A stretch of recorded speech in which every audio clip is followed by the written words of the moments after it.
আসসালামু আলাইকুম।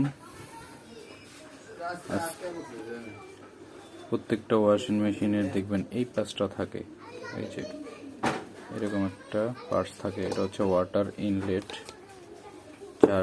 যেটার মাধ্যমে পানি ওয়াশিং মেশিনের ভিতরে ঢুকে। এটা একটা ইনলেট বাল্ব। তো এটার কারণে প্রবলেমগুলো হতে পারে। যদি এখানে দেখেন, এই যে যেখানে আপনাদের পানির পাইপটা লাগানো থাকবে ওইখানে এরকম একটা ফিল্টার এটা এভাবে থাকে। এটা খুলতে হবে, খুলে এই যে ভিতরে একটা ফিল্টার থাকে, দেখেন দেখা যাচ্ছে কিনা জানি না, এই দেখছেন কত ময়লা এটা জমে আছে।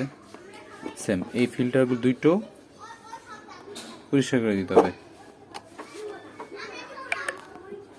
ভালো করে ক্লিন করে দিলেই ব্যাস পানির প্রেশার বেড়ে যাবে। তারপরে বিভিন্ন সময় লাগে, এরকম সমস্যার সমাধান হয়ে যাবে। E4 E2 আসতে পারে, এরকম বিভিন্ন ইরোর আসে, ইরোর এসে বন্ধ হয়ে যায়, সময় বেশি লাগে।